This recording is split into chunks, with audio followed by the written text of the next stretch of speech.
mon mari, le PDG, m'a dit, tu dormiras dans la chambre d'amis jusqu'à ce que tu t'excuses. J'ai simplement hoché la tête et répondu, d'accord. Le lendemain matin, il est entré et a demandé, tu as compris la leçon? Mais quand il a vu ma penderie vider les papiers du divorce sur la table, il a enfin compris qui était vraiment aux commandes.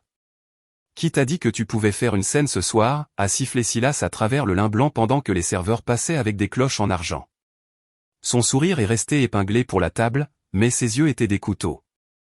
Le cristal près de mon coude tremblait un peu car ma main n'était pas aussi stable que je le voulais. À sa droite, la jeune femme aux boucles d'oreilles en diamant a pressé 2 doigts sur sa manche comme si elle possédait le tissu. Elle a gloussé, douce et polie, et a dit, détends-toi, si, elle ne fait que taquiner. C'était la première fois que j'entendais ce surnom. Ça ne sonnait pas comme du business. Ça sonnait comme un secret auquel je n'avais pas consenti. Je n'avais pas commencé la journée en m'attendant à être embarrassé à une table qui coûtait plus cher que ma première voiture. À 5h45, le Penthouse était silencieux, à l'exception du bourdonnement du réfrigérateur et du léger clic de l'ascenseur au bout du couloir. J'ai mesuré le café de Silas, une cuillère bombée de torréfaction foncée, une pincée de cannelle parce que sa mère jure que ça aide le cœur, 2 gouttes de vanille, et j'ai réglé la machine pour qu'elle infuse. Pendant qu'elle gargouillait, j'ai repassé ses chemises. Le pressing ne repasse jamais bien l'école et Silas le remarque. Je me tenais à la planche, regardant la première pâle bande de lever de soleil glisser sur Central Park et j'ai appuyé sur le bouton de vapeur comme si je lissais la journée avant qu'elle n'ait une chance de se froisser. Avant de continuer, merci d'être ici et de partager ce voyage de force et d'estime de soi. Si vous croyez que chaque femme mérite de retrouver sa voix, cliquez sur « S'abonner ». C'est gratuit et ça aide vraiment. Maintenant, voyons ce qui se passe ensuite. La fenêtre de la cuisine me renvoyait l'image d'une femme aux cheveux soignés et à la robe de chambre parisienne qui me donnait autrefois l'impression d'être glamour. La soie est toujours aussi belle. C'est moi qui ai fané. J'ai disposé les vitamines de Silas dans le plat en argent que sa mère nous avait offert. Celui en forme de feuille, et je me suis surprise à les compter 2 fois. Oméga 3, D, magnésium, juste pour garder mes mains occupées. Il fut un temps où sa première gorgée de café et le petit son de plaisir qu'il faisait ressemblaient à une victoire partagée. Dernièrement, cela ressemble à un score que je suis censé tenir sans manquer un point. Il est entré, a vérifié son téléphone avant de me regarder, et a dit « Dîner ce soir ». Morrison Industries. Tu te souviens qui est qui? J'ai hoché la tête. Il a embrassé l'air près de ma joue. Gentille fille. Les mots ont atterri comme une coupure de papier, petite, facile à ignorer, mais qui pique quand même. À 15h, ma coiffeuse m'a arrangé dans le style que Silas appelle « l'élégance accessible », ce qui signifie des vagues douces qui ne bougent pas, sauf si le marché s'effondre. J'avais la liste des invités sur mes genoux et un stylo à la main. Je prends des notes dans les marges. Richard Morrison préfère les histoires de voile. Sa femme aime les petits chiens et déteste la viande rouge. Le partenaire du directeur financier collectionne les théières. Je mémorise les gens comme certaines femmes mémorisent des recettes. C'est une compétence qui ne se voit pas, jusqu'à ce qu'elle sauve quelqu'un de l'étouffement. Mon téléphone s'est allumé avec le nom de Carole. Nous marchions ensemble au bord du réservoir à l'aube. Je l'ai laissé aller sur la messagerie vocale parce que je n'avais pas l'énergie d'expliquer pourquoi je semblais toujours occupé juste au moment où elle était libre. La manucure m'a demandé si je voulais la couleur vive ou la couleur sûre. J'ai choisi le rose tendre qui va avec tout et ne dit rien. Dans le placard, j'ai passé mes doigts sur la robe émeraude qui réchauffe ma peau. Je pouvais entendre Silas dans ma tête. Le vert te donne l'air d'en faire trop. Je me suis glissé dans la robe bleu marine qu'il avait approuvée la semaine dernière et j'ai pratiqué mon sourire dans le miroir. Pas trop large, pas trop petit. L'expression que vous portez quand on s'attend à ce que vous soyez la température de la pièce. La salle à manger de l'hôtel sentait le bois poli et l'huile de truffe. Les lumières étaient assez basses pour cacher les visages fatigués. Les épouses se sont regroupées dans un coin, riant avec un peu trop d'air dans leur voix, échangeant des nouvelles sur les écoles et les locations d'été. J'ai pris ma place à côté de Silas, la position que j'ai tenue pendant 12 ans, et j'ai senti le poids familier de sa main dans le creux de mon dos. C'est alors qu'elle est arrivée. La jeune femme se déplaçait comme les gens qui pensent qu'un projecteur est un droit de naissance. Sa robe était élégante et brillante, le genre de tissu qui chuchote en passant. Elle s'est glissée dans l'espace entre nous avec une aisance désinvolte. Te voilà, lui dit-elle, comme si c'était moi qui l'avais fait attendre. Silas l'a présentée comme Britney, une consultante. Il n'a pas donné de nom de famille. Une révolutionnaire, a-t-il ajouté comme un titre de journal. Elle a ri et a touché son coude comme si c'était une habitude. Les membres du conseil l'ont remarqué. Les épouses remarquent tout. Britney l'a appelée, Si, puis, Sisi, ce qui sonnait à la fois privé et ridicule. J'ai décidé d'être gracieuse. J'ai demandé où elle avait grandi, ce qui l'avait amenée à New York, depuis combien de temps elle travaillait dans la stratégie. Elle a répondu comme une personne qui aime qu'on lui pose des questions plus qu'elle n'aime y répondre. Puis elle a penché la tête vers moi. Avez-vous toujours cette belle lumière de lait dans la chambre principale, a-t-elle dit. Vous avez de la chance. La chambre d'amis est aussi très agréable. Au lever du soleil, ma serviette a glissé. Je n'avais pas mentionné notre plan d'étage. Je me suis dit qu'elle était juste trop empressée, comme les nouvelles personnes peuvent l'être quand elles veulent s'intégrer rapidement. J'ai excusé la familiarité par la jeunesse. J'ai excusé le parfum qui sentait le pamplemousse et quelque chose de plus piquant.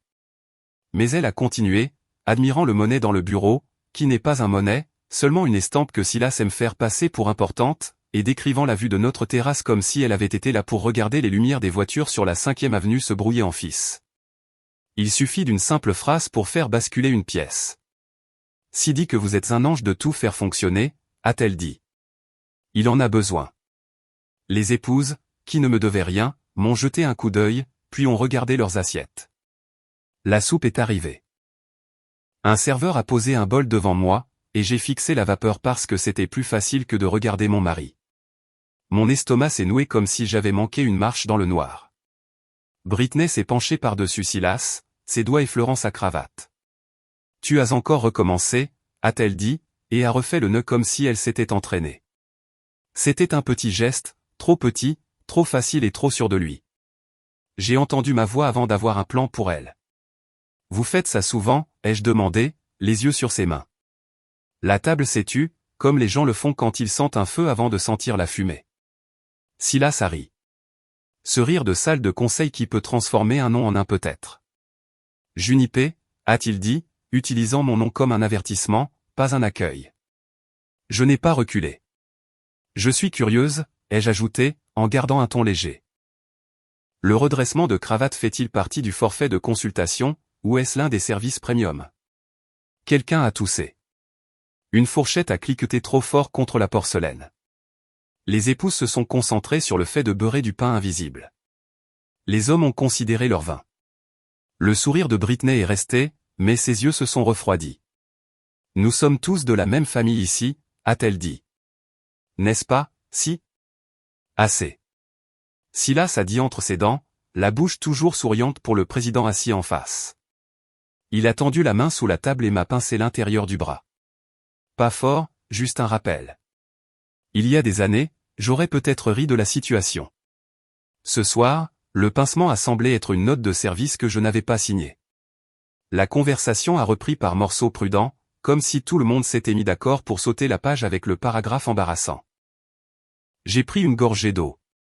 Le verre tremblait contre mes lèvres. Pour me ressaisir, j'ai pensé au matin. Comment la planche à repasser grinçait quand je la pliais.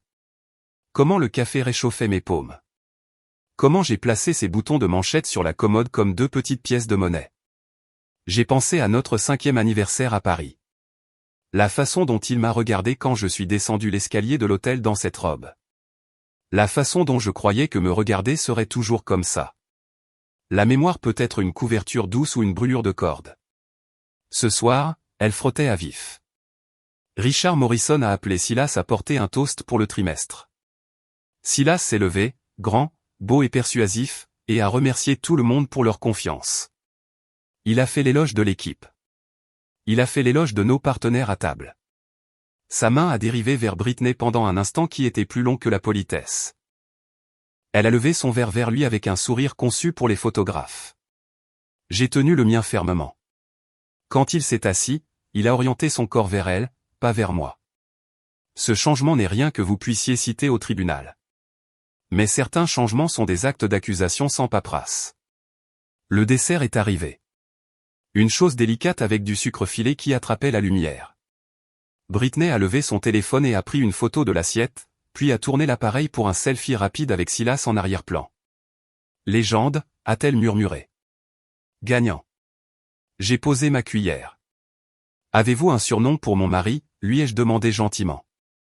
Ou n'utilise-t-il que celui pour vous en priver? Ma voix n'était pas forte. Elle a voyagé quand même. J'ai senti la table basculer autour de moi à nouveau. Cette fois comme un bateau quand une vague le prend par surprise. Le sourire de Silas est mort en premier, puis sa mâchoire a pris le dessus. La surprise a éclaté, puis la chaleur, puis quelque chose de plat et de final que j'ai reconnu des jours où il renvoyait des gens au petit déjeuner. Junipé, a-t-il dit à voix basse. Nous discuterons de votre comportement plus tard. Les mots n'appartenaient pas à notre mariage. Ils appartenaient à son bureau d'angle. Britney a ouvert la bouche, puis l'a refermée, puis s'est penchée en arrière comme si elle reconsidérait son investissement. J'ai hoché la tête comme si nous parlions d'un point de l'ordre du jour ennuyeux. Bien sûr, ai-je dit. Assurez-vous de le mettre à l'ordre du jour. Je détesterais être accusé d'avoir manqué une réunion. L'une des épouses a toussé dans sa serviette pour couvrir un rire qu'elle n'avait pas l'intention de laisser échapper. Le directeur financier a fixé son assiette comme s'il y lisait des chiffres. L'air s'est raréfié. Même la musique du bar de l'hôtel a semblé se retirer. Silas ne m'a pas parlé pendant le trajet de retour. Il tapait sur son téléphone. Dehors, la ville scintillait à travers la vitre teintée. À l'intérieur, je pouvais entendre ma propre respiration. Le parfum de Britney, agrume et piquant, s'accrochait à sa veste. J'ai baissé les yeux sur mes mains croisées comme une écolière, et j'ai pensé à la robe émeraude suspendue tranquillement dans notre placard, celle que j'avais choisie pour moi et que je n'ai pas portée. Je me suis demandé quand j'avais commencé à laisser les autres choisir mes couleurs. De retour aux Pentouzes, il est allé directement à son bureau, la porte ouverte juste assez pour me montrer qu'il ne se cachait pas, juste indisponible. Je me tenais dans la cuisine où le matin avait été gentil. Le plat à vitamines en argent brillait sous les lumières. J'ai enlevé mon rouge à lèvres d'un verre qui n'était pas le mien et je l'ai rangé comme si de rien n'était. Du bureau, sa voix a flotté une fois, calme et exercée alors qu'il retournait un appel. L'ascenseur a sonné faiblement quelque part dans le couloir. J'ai mis la bouilloire pour le thé, même si je savais que je n'en boirais pas.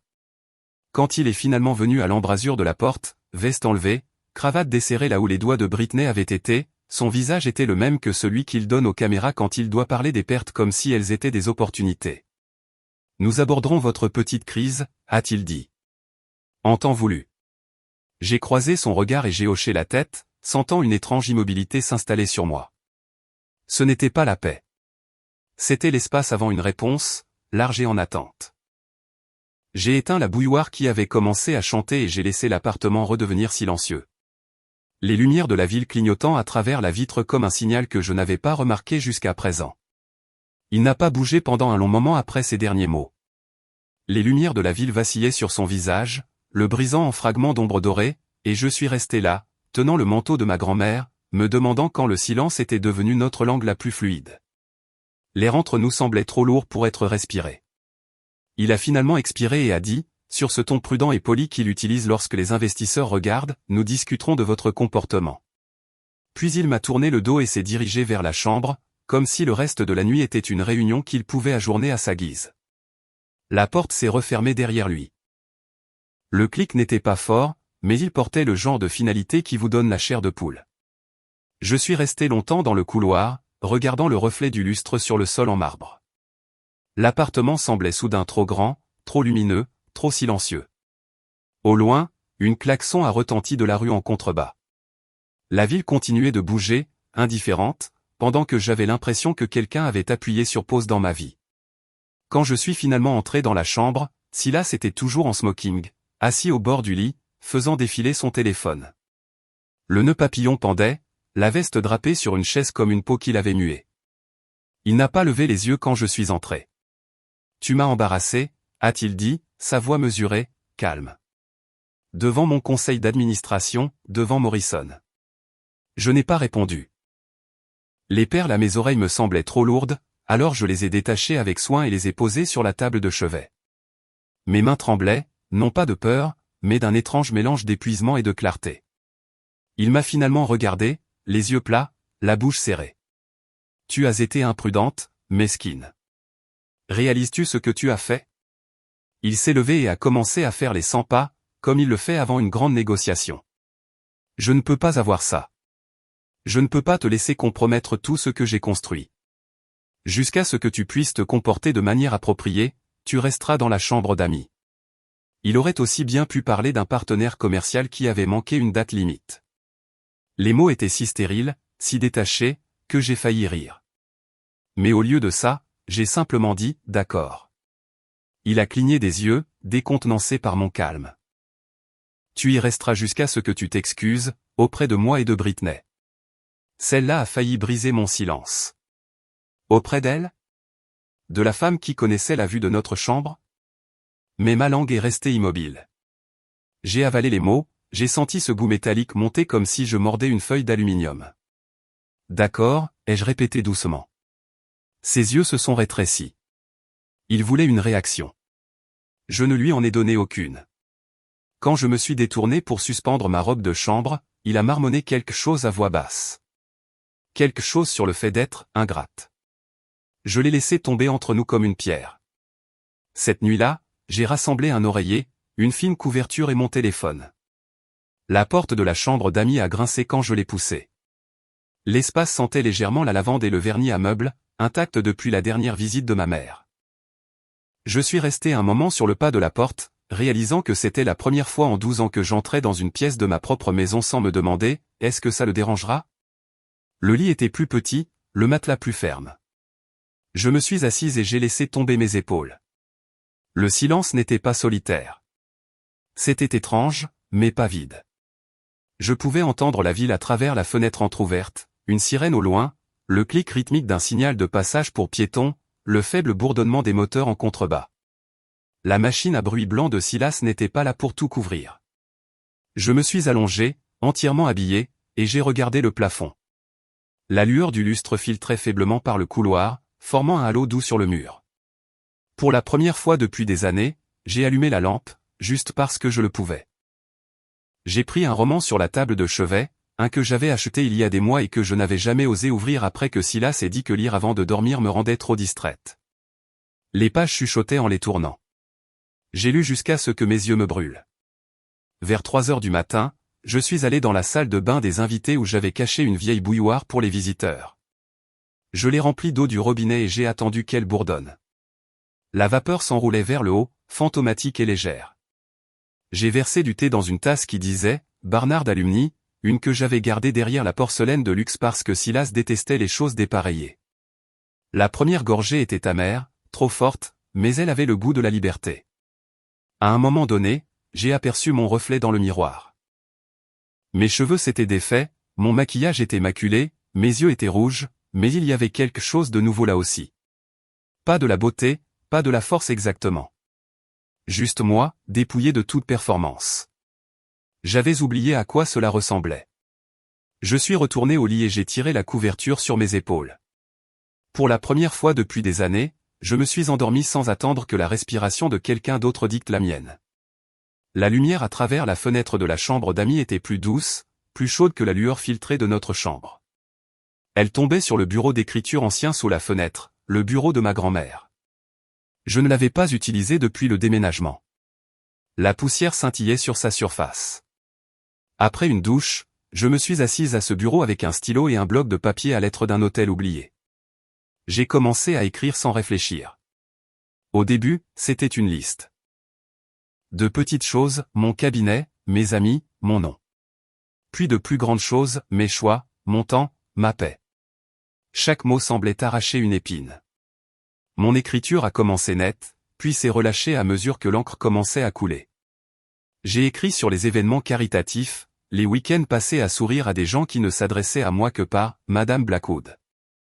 Les douzaines de dîners où j'ai ri à des blagues que je ne trouvais pas drôles parce que je sentais Silas observer mes réactions. Au moment où j'ai fait une pause, 2 pages étaient remplies. Ma poitrine me faisait mal, mais c'était la douleur de l'air qui revenait après trop longtemps sous l'eau. Dans le tiroir du bas du bureau, j'ai trouvé mon vieux carnet d'adresses. Le cuir était craquelé à la reliure. J'ai parcouru des noms que je n'avais pas vus depuis des années. Ami, client, mon professeur de yoga, qui m'avait dit un jour que je devrais recommencer à écrire. Entre les pages, une carte de visite a glissé. Margaret Winters, avocate. Son écriture au dos était petite et nette, au cas où vous vous réveilleriez un jour. Je me suis souvenu de cette vente aux enchères caritatives, de sa poignée de main ferme, de ses yeux vifs qui semblaient voir à travers mon rire poli. Je n'avais pas compris ce qu'elle voulait dire à l'époque. Maintenant, si. J'ai posé la carte devant moi et je l'ai fixée. La façon dont on fixe une porte verrouillée quand on réalise soudain où se trouve la clé. À 6h30, un coup à la porte a brisé le silence. 3 coups précis. Il frappe toujours comme ça. Court, sec, efficace. Junipé. Sa voix filtrait à travers la porte, douce mais tendue. Tu es réveillé. Je n'ai pas répondu tout de suite. J'ai fini d'appliquer mon rouge à lèvres dans le miroir, j'ai refermé le tube et je l'ai posé sur la commode. Mon reflet avait l'air étrangement compétent pour une femme qui venait d'être rétrogradée dans sa propre maison. La porte s'est entr'ouverte à moitié. Silas se tenait là, toujours en pyjama, la mâchoire fraîchement rasée, l'irritation déjà vivante derrière ses yeux. « As-tu appris ta leçon ?» Je me suis retourné lentement, tenant ma tasse de voyage dans les 2 mains. L'odeur de café a rempli la petite pièce. « Laquelle ?» ai-je demandé d'un ton égal. « Tu devras être plus précis. » Il est entré, croisant les bras. « Ne commence pas. Tu m'as humilié. Tu as de la chance que je sois patient. » J'ai jeté un coup d'œil à ma montre. « La patience ?» ai-je répété doucement. « C'est comme ça qu'on l'appelle maintenant. » Il a froncé les sourcils, clairement dérouté par cette version de moi. Ses yeux ont parcouru ma tenue, un tailleur ajusté, des talons, les cheveux lissés. « Pourquoi es-tu habillé comme ça ? Tu ne vas nulle part. » « J'ai des rendez-vous, ai-je dit. »« Quels rendez-vous ? » ?»« Des rendez-vous importants. » La simplicité de la chose semblait le déstabiliser. Il a cherché sur mon visage un soupçon de faiblesse, mais il n'y avait plus rien à trouver pour lui. Je suis passé devant lui, mon épaule effleurant son bras, et je me suis dirigé vers la cuisine. Il m'a suivi à mi-chemin dans le couloir. « Junipé, ne sois pas ridicule. » J'ai glissé ma tasse de voyage dans mon sac. « Bon conseil ?» ai-je dit en gardant une voix douce. « Tu devrais essayer. » Il s'est arrêté alors, pris entre la colère et la confusion. « Tu crois que tu peux m'ignorer comme ça ? Je pense, ai-je dit en ouvrant la porte de l'ascenseur, que tu seras surpris de tout ce que je peux faire. » Les portes de l'ascenseur se sont refermées avant qu'il ne puisse répondre. Alors que les numéros d'étage descendaient, je me suis appuyé contre le mur, sentant mon rythme cardiaque ralentir. Le reflet qui me regardait dans l'acier poli semblait calme, presque serein. Je ne savais pas encore exactement où j'allais, mais pour la première fois depuis des années, ce serait un endroit de mon propre choix. Quand l'ascenseur a sonné au rez-de-chaussée, je suis sorti dans l'air frais du matin. Le portier a hoché la tête poliment, ignorant que la femme qui passait devant lui en tailleur gris n'était plus Madame Blackwood. Pas encore, en tout cas, mais bientôt. L'air du matin semblait plus frais que d'habitude alors que je posais le pied sur la 5e avenue, le trafic bourdonnant comme une symphonie agitée. Je n'avais pas prévu où aller en premier, seulement que je ne pouvais pas y retourner. La ville avait une texture différente maintenant. Tranchante, électrique, vivante. Chaque pas loin de ce Penthouse ressemblait à la traversée d'une frontière invisible. J'ai pris le métro pour la première fois depuis des années, me glissant dans un siège d'angle entre une femme en blouse et un homme lisant la section financière. Personne ne m'a regardé 2 fois, ce qui était étrangement réconfortant. J'ai regardé mon reflet vaciller sur la vitre sombre du tunnel. Cheveux nets, rouge à lèvres stables, yeux alertes. Pour la première fois, je ressemblais à quelqu'un capable de tout recommencer. Je me suis retrouvé devant une tour de verre sur Lexington Avenue avant d'avoir pleinement décidé de venir. 42 étages d'ambition polie. Le bureau de Margaret Winters. La plaque de nom à l'extérieur de sa suite brillait d'or. Discrète mais imposante. J'ai appuyé sur l'interphone et j'ai entendu la voix vive de son assistante. Mademoiselle Hawthorne. Madame Winters vous attend. Le bureau sentait légèrement le cuir et le vieux papier, ce parfum particulier des endroits où les gens négocient des vies. Margaret se tenait derrière un bureau qui semblait s'étendre sur la largeur d'une petite scène. Elle était exactement comme dans mes souvenirs, tailleur bleu marine, clou de perles, posture comme une règle. Ses yeux, cependant, étaient plus chauds que prévu. Vous vous êtes réveillé, a-t-elle dit simplement.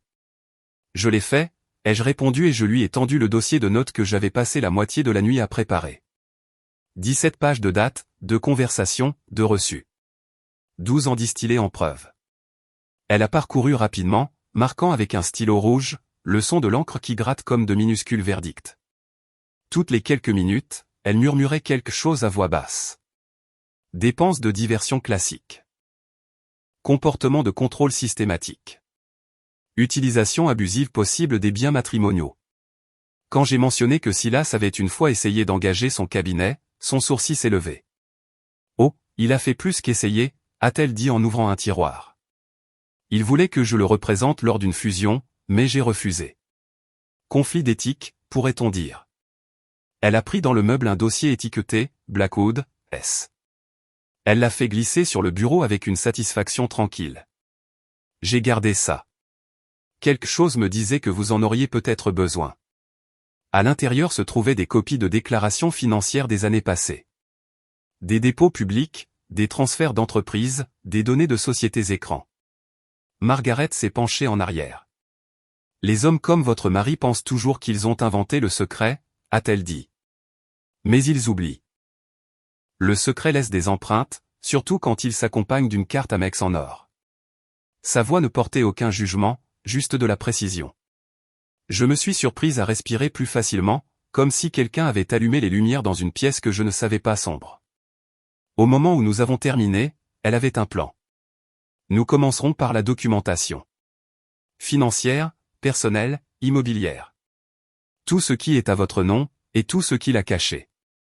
Ne l'alertez pas encore. Et Junipé. Son regard s'est adouci. Ne confondez pas le calme avec la faiblesse.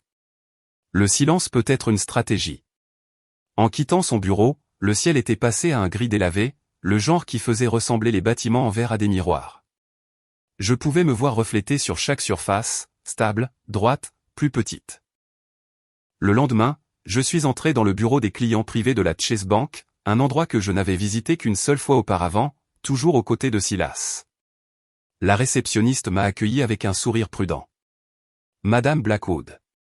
J'ai hésité puis j'ai dit, Mademoiselle Hawthorne. Ils m'ont conduite à un bureau surplombant Park Avenue où une directrice nommée Patricia s'est présentée.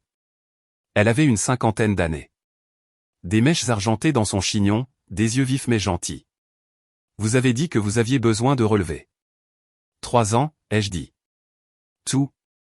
Elle a hoché la tête et a commencé à taper. En quelques minutes, l'imprimante s'est mise à bourdonner, crachant page après page, chacune étant une petite pièce d'un puzzle que je ne savais pas exister. J'ai feuilleté les feuilles et mon estomac s'est retourné. Des achats de bijoux chez Tiffany S le jour de mon anniversaire, dont aucun que je n'avais reçu. Des frais d'hôtel au Saint-Régis, au Ritz, au Carlyle, toujours pendant ces soi-disant conférences. Et puis, caché parmi les dépenses professionnelles, une ligne qui m'a fait faire une pause. Service d'entraînement personnel, Britney Hill. J'ai fixé le montant. Mensuel, stable, caché sous « bien-être ». J'ai senti Patricia me regarder. Elle n'a pas posé de questions, mais son silence était du genre qui en comprend trop. Il y a plus, a-t-elle dit doucement. Des retraits au guichet automatique, toujours le mardi après-midi, en espèces, des montants exacts. C'est un schéma. Je n'avais pas remarqué.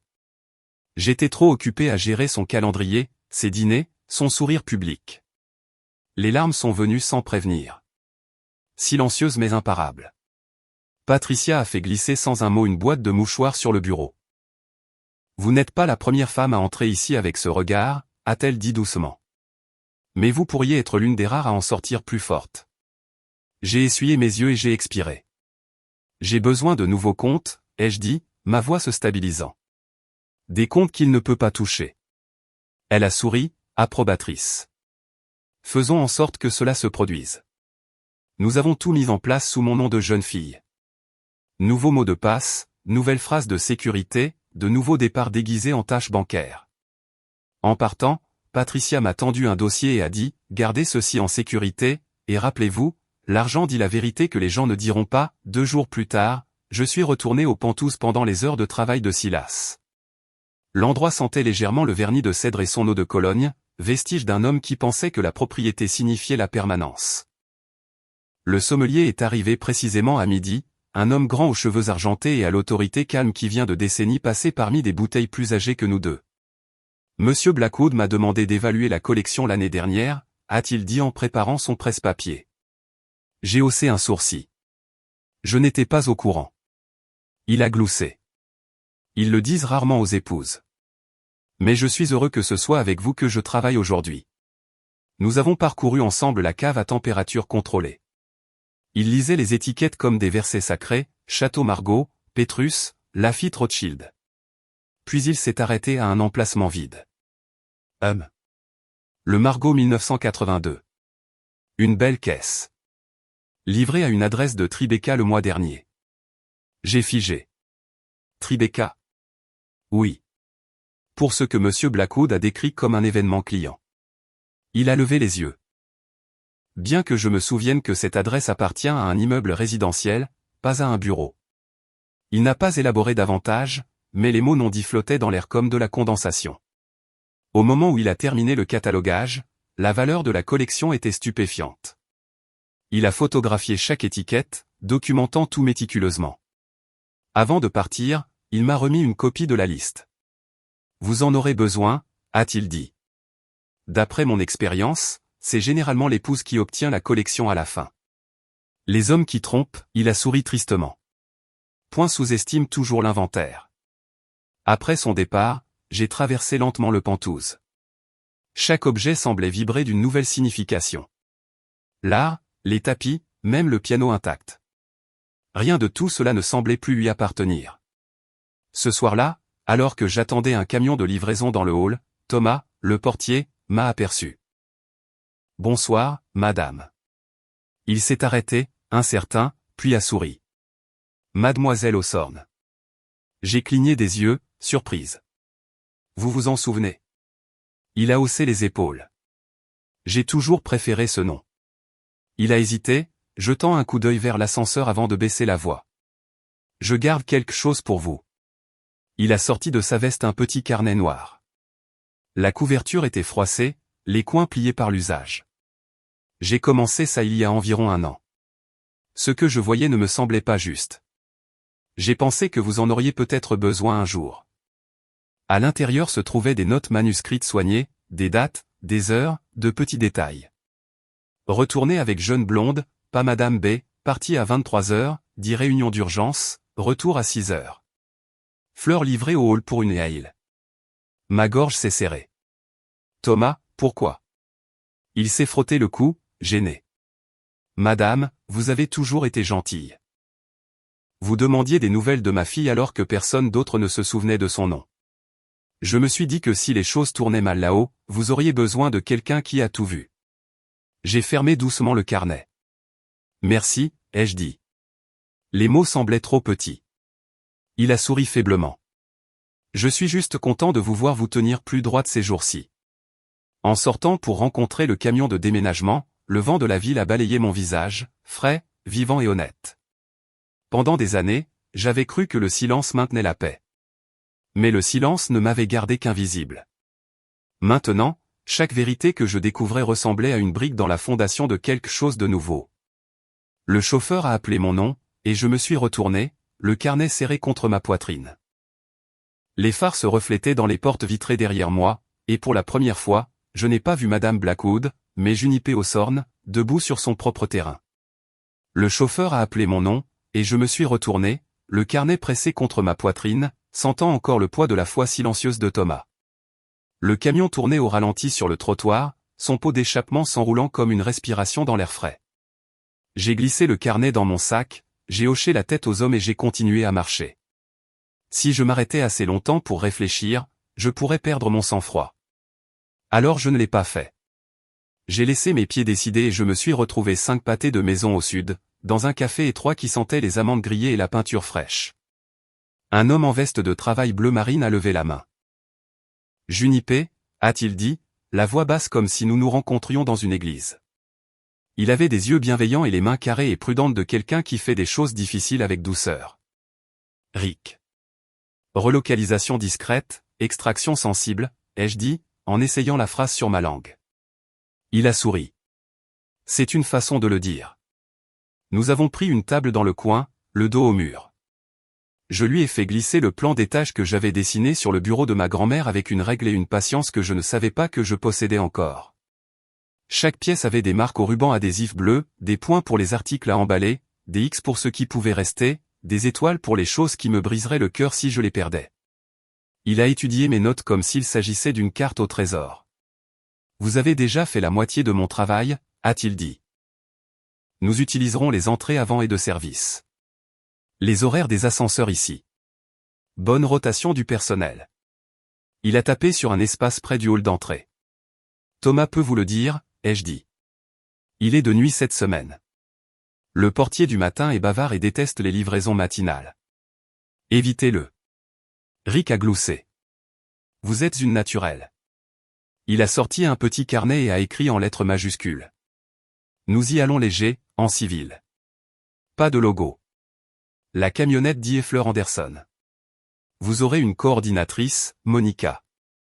C'est la meilleure. Elle vous enverra des mises à jour en code. Il a écrit 2 phrases, puis a tourné le carnet pour que je puisse lire. Course livrée, signifie, nous sommes dedans. Dîner prêt, signifie, extraction terminée. Course. Dîner. Assez simple. Mon cœur s'est emballé quand même, comme un oiseau contre une vitre. Nous emballerons vos affaires en premier, a-t-il dit. Puis les objets sentimentaux, puis tout ce qu'il pourrait essayer de réclamer plus tard. Photos, documents, bijoux. Ses yeux ont balayé mon sac. Vous portez l'essentiel sur vous? Pas de traces? 3 heures, ai-je demandé. Il a hoché la tête. Une fois que nous commençons, ne revenez pas à mi-chemin, je ne le voudrais pas, ne le faites pas. Ça complique les choses. Compris. Il a fermé le carnet. Junipé, a-t-il ajouté en se penchant en avant. Nous ne volons pas. Nous préservons. Le mot a atterri en moi comme une main stabilisatrice sur l'épaule. Nous nous sommes serrés la main, sa prise ferme. En nous levant, il m'a glissé un téléphone fin dans la paume. Numéro temporaire, uniquement pour aujourd'hui et demain.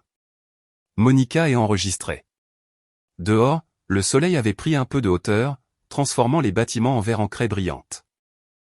Je suis retourné aux pentouses avec une tasse en papier réchauffant mes doigts, consciente de la centaine de petites pièces en mouvement maintenant mises en branle. La peur se mêlait à mon excitation, pas assez pour m'arrêter, juste assez pour me rappeler que les enjeux étaient réels. Mercredi a commencé avec le clic d'une clé dans la serrure. Ma chérie, a appelé ma mère en entrant dans le hall avec ce parfum floral vif qu'elle a toujours porté. Elle m'a trouvé dans la chambre d'amis, au milieu de piles de papier, du plan d'étage et d'un enchevêtrement de cordons que j'étais en train d'étiqueter. Ses yeux ont parcouru le désordre, puis sont revenus sur moi. Eh bien, a-t-elle dit, les lèvres se courbant. La voilà, la fille qui organisait sa maison de poupées par couleur et par tranche d'imposition. J'ai ri, un son court et surpris. Je ne sais pas si je suis courageuse ou folle. Les deux, a-t-elle dit. C'est comme ça que le changement commence. Elle m'a embrassé sur la joue, puis m'a tenue à bout de bras. Tu as l'air vivante. Nous avons fait du thé dans la petite bouilloire des invités, le rituel familier apaisant mes mains. Je lui ai parlé de la banque, de la collection de vins, du carnet que Thomas avait gardé. Sa bouche s'est amincie d'une rage qu'elle n'avait pas besoin de formuler. J'ai commencé à garder des choses aussi, a-t-elle dit en fouillant dans son sac. Elle a posé une pile soignée. Des photos imprimées de gala. Silas en arrière-plan avec la main de Britney sur sa manche. Des captures d'écran de pages de réseaux sociaux où la même jeune femme apparaissait dans plus de cadres que ce qui était logique. Des reçus de restaurants de dîners de famille auxquels il n'avait jamais assisté. Au-dessus, un petit journal recouvert de tissu. Chaque fois que tu appelais et que tu disais que tu allais bien, mais que tu avais l'air d'avoir pleuré, j'écrivais la date. Je ne voulais pas te pousser. Je voulais des preuves pour quand tu déciderais que tu méritais mieux. Quelque chose dans ma poitrine a cédé. Pas un effondrement, plutôt une porte qui s'ouvre dans une maison aux charnières coincées. J'aurais dû te le dire plus tôt, ai-je chuchoté. Tu me l'as dit dans les espaces entre tes mots, a-t-elle dit doucement. Elle a ouvert son chéquier, a écrit un chiffre qui m'a coupé le souffle et me l'a fait glisser. de la police d'assurance de ton père. Je l'ai gardé pour toi. J'ai toujours su qu'il viendrait un jour où je te le donnerais en disant, vas-y, recommence à zéro. Alors vas-y, j'ai regardé le chèque. Il représentait des choses pratiques, des cautions, des avocats, des chambres avec des serrures. Mais il ressemblait aussi à une permission. Je l'ai glissé dans mon sac et, un instant, nous nous sommes tenus la main comme nous le faisions pour traverser les rues animées. Ça ira, a-t-elle demandé. Oui, ai-je dit, et j'ai réalisé que je le croyais.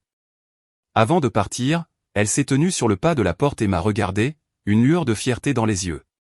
Quand tu le verras essayer de te faire peur pour que tu restes petite, souviens-toi de qui t'a élevé, a-t-elle dit. Il ne définit pas ton courage. Après son départ, l'appartement semblait différent. Pas plus vide. Plus léger. À midi, j'ai rencontré mon cousin Derek dans un salon d'hôtel calme qui aurait pu être le salon de n'importe quelle ville. Fauteuil bas, lampe douce, un piano que personne ne jouait. Derek travaillait à la sécurité du Ritz-Carlton en ville. Il s'est glissé sur le siège en face de moi, a commandé un café noir et a attendu que le serveur s'éloigne. Puis il a posé une clé USB sur un sous-verre et l'a tapoté une fois avec son doigt. « Tu n'as pas eu ça de moi ?» a-t-il murmuré. « Bien sûr que non, ai-je dit. »« Le week-end de la conférence ?» a-t-il dit. Vidéo de l'enregistrement, de l'ascenseur, du hall. Et aussi, 3 autres visites. Il a grimacé. Le concierge garde des copies de tous les reçus pendant un certain temps. J'ai pris ce que j'ai pu sans éveiller les soupçons. J'ai tourné la clé entre mes doigts, petite et d'apparence ordinaire. « Et tu es sûr, Junipé ?» a-t-il dit doucement. Je n'aurais pas appelé si je n'étais pas sûr. Il s'est penché, la voix plus basse. Elle porte ton bracelet dans le clip de l'ascenseur. Cartier. Celui avec le petit fermoir en émeraude. Un courant froid m'a traversé. Pas de choc, exactement. La confirmation a une température différente. J'ai hoché la tête. Merci. Désolé que tu aies dû l'apprendre de cette façon, a-t-il dit. Désolé qu'il y ait eu un moyen, ai-je répondu. Il a tendu la main et m'a serré la mienne, puis s'est reculé et a essayé d'alléger l'atmosphère. Tu te souviens quand on avait 10 ans et que tu m'as fait signer un contrat avant d'échanger nos déjeuners, a-t-il dit. Tu n'arrêtais pas de voler mon pudding, ai-je dit. Tu as rédigé un meilleur accord que la moitié des managers que j'ai eus, a-t-il dit en souriant. Tu as toujours été celle qui écrivait les choses. Tu es toujours cette personne. Après son départ, je suis resté 1 minute, tenant la clé USB comme un galet qui avait ricoché sur l'eau pour finalement atterrir dans ma paume. L'épreuve ne ressemblait pas à un triomphe. Elle ressemblait à un outil. Les outils ne sont pas excitants. Ils sont nécessaires. Monica a texté ce soir-là. Plan d'étage reçu confirmé. Des points d'interrogation étiquetés en rose. J'ai répondu avec des photos de 3 articles que j'avais oublié de marquer, les livres de première édition de mon père, une courte pointe que ma mère avait faite pour notre mariage, un arrosoir en laiton que Silas moquait mais que j'utilisais chaque été. Elle a répondu par un pouce levé et un petit émoji de fleurs. Cela m'a calmé plus que prévu. Nous avons fixé le calendrier pour jeudi matin. Silas serait au racquetball, comme une horloge. Rick aimait les horloges. Moi aussi. Il y avait encore une chose dont j'avais besoin. Un port sûr. Le pantouse n'était pas encore à moi. Pas de la manière dont j'en avais besoin. J'ai sorti le téléphone temporaire et, d'un doigt stable, j'ai appelé le Carlyle. La femme aux réservations a parlé avec ce doux sourire d'hôtel que l'on peut entendre. Bienvenue, mademoiselle Hawthorne, a-t-elle dit, comme si je n'étais jamais parti. J'ai besoin d'une suite, ai-je dit. Calme. Une fenêtre. De bonnes serrures. Nous avons exactement ce qu'il vous faut, a-t-elle répondu. J'y suis allé cet après-midi-là, j'ai payé avec ma nouvelle carte et j'ai suivi le groom dans un ascenseur à miroir qui reflétait une femme que je reconnaissais de plus en plus à chaque heure. La porte s'est ouverte sur une pièce baignée d'une lumière pâle, le genre qui pardonne et invite à parts égales. L'air sentait légèrement la lavande, pas l'eau de Cologne. J'ai traversé la pièce jusqu'à la fenêtre et j'ai regardé Madison Avenue, se déplaçant comme une rivière lente et élégante. Y a-t-il autre chose que nous puissions faire pour que vous soyez à l'aise, a demandé le groom en posant ma petite valise près du placard. En fait, ai-je dit, oui. J'ai demandé une chaise près de la fenêtre, une chaise confortable, pas décorative. Il a froncé les sourcils pensivement et a dit « Donnez-moi 20 minutes ». Quand il est revenu, 2 préposés ont apporté une chaise à haut dossier rembourrée de gris doux, le genre qui vous fait vous redresser et respirer plus profondément. Ce n'était pas le fauteuil de lecture de ma grand-mère, mais c'était ce qu'un hôtel pouvait offrir de plus proche. J'ai donné un pourboire plus généreux que raisonnable. Il a semblé surpris, puis heureux. Nous prenons la sécurité très au sérieux, a-t-il dit doucement. Si vous avez besoin d'intimité, vous l'aurez. J'ai hoché la tête, piqué par des larmes soudaines et reconnaissantes. Après son départ, j'ai ouvert ma valise. J'ai suspendu mes vêtements, mes choix, mes couleurs sur des cintres qui ne grattaient pas. J'ai aligné mes chaussures non pas par hauteur, mais par confort. J'ai posé 2 livres sur la table de chevet et une photo encadrée de mes parents provenant de la boîte que j'avais emballée dans la chambre d'amis. Une photo de plage, les cheveux en bataille, les yeux rieurs. La pièce a changé à chaque petite revendication. Alors que le crépuscule s'installait, j'ai préparé le thé à la menthe de l'hôtel et je me suis assise dans la chaise grise, les pieds repliés sous moi, le bourdonnement de la ville filtrant par la fenêtre. J'ai posé la clé USB sur la table à côté du nouveau dossier de la banque, du carnet de Thomas, de la pile d'imprimés de ma mère et de la liste du sommelier. Ils ressemblaient à des instruments d'un orchestre attendant le signal du chef. Le texto de Monica a sonné. Itinéraire confirmé. Thomas de nuit. Camionnette de fleurs en place. Course à 7 heures. J'ai tapé un seul mot, prête. J'ai commandé un dîner simple. Soupe de poulet et une petite salade, et je l'ai mangé au petit bureau, réalisant que je n'avais pas vraiment goûté la nourriture depuis des jours. Une brise s'est glissée par la fenêtre à peine ouverte, fraîche et propre. J'ai détaché mes cheveux et je les ai brossés lentement, non pas parce que quelqu'un s'attendait à ce que j'ai une certaine apparence, mais parce que ça faisait du bien. Avant de me coucher, je me suis tenu sur le pas de la porte et j'ai regardé la pièce de la façon dont une personne regarde un ami qui a offert un canapé pour la nuit. Reconnaissante, un peu timide, soulagée. J'ai éteint les lampes une par une et je me suis glissé dans des draps qui ne portaient le souvenir de personne d'autre. Les oreillers sentaient le savon et rien d'autre. Pas de passé, pas de performance. Pour la première fois depuis plus longtemps que je ne m'en souvienne, j'ai dormi sans rêve. Quand j'ai ouvert les yeux à l'aube, la lumière sur le plafond était douce et sûre. La ville bourdonnait déjà en contrebas. Des camions de livraison, une sonnette de vélo, des talons qui claquent sur le trottoir. Mon téléphone brillait sur la table de chevet avec un seul message de Monica. Course livrée. Je me suis assise, le cœur battant, et j'ai posé mes pieds sur le sol frais. Le frisson et la peur montaient ensemble comme 2 notes trouvant l'harmonie. J'ai pris une grande inspiration, puis une autre, et j'ai attrapé mon tailleur. Aujourd'hui, ai-je pensé, est le jour où je vole ma propre vie. Course livrée. Le message brillait sur mon téléphone dans la lumière grise du Carlyle. Je me suis assise.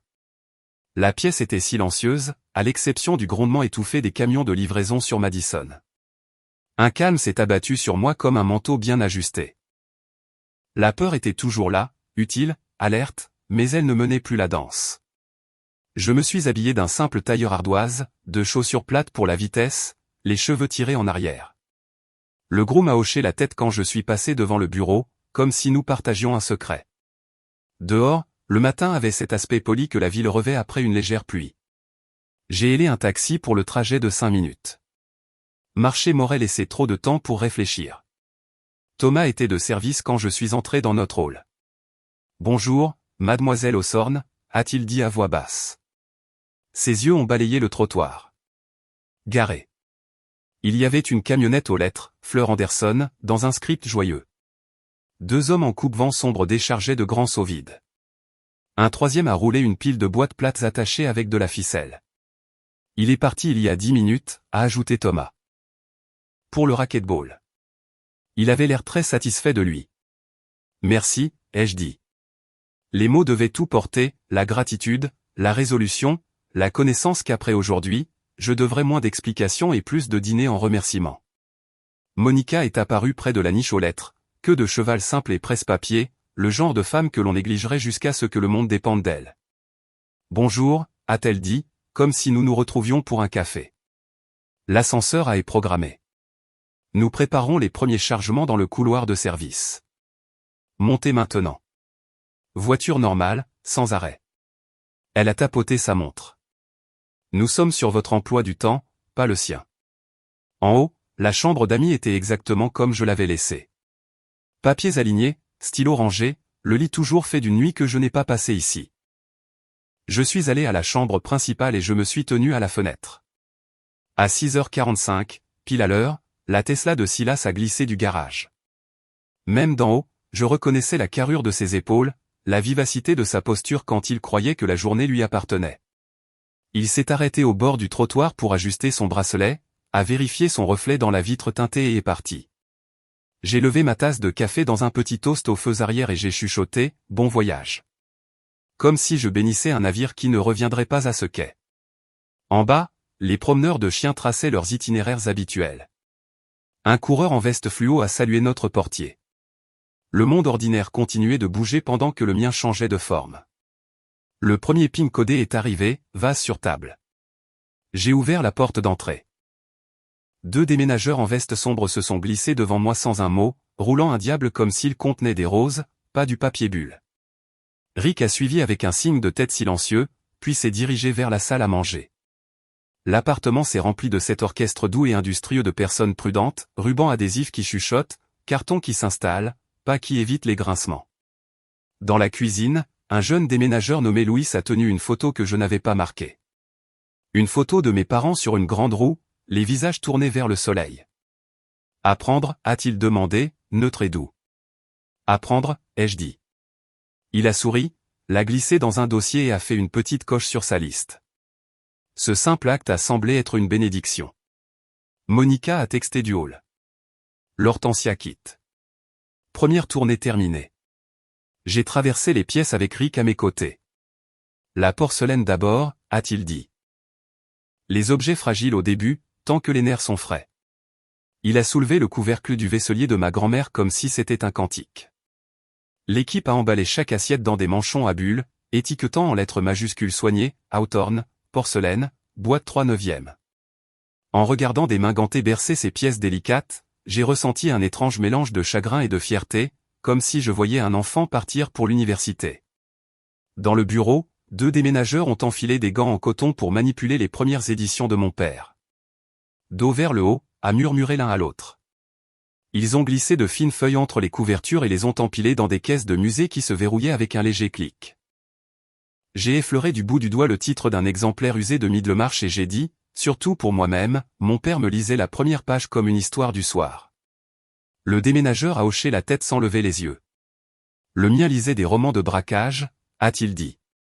Ça semble approprié aujourd'hui. Nous avons partagé un rapide sourire ironique. Un autre pigne. Herbe de jardinière collectée.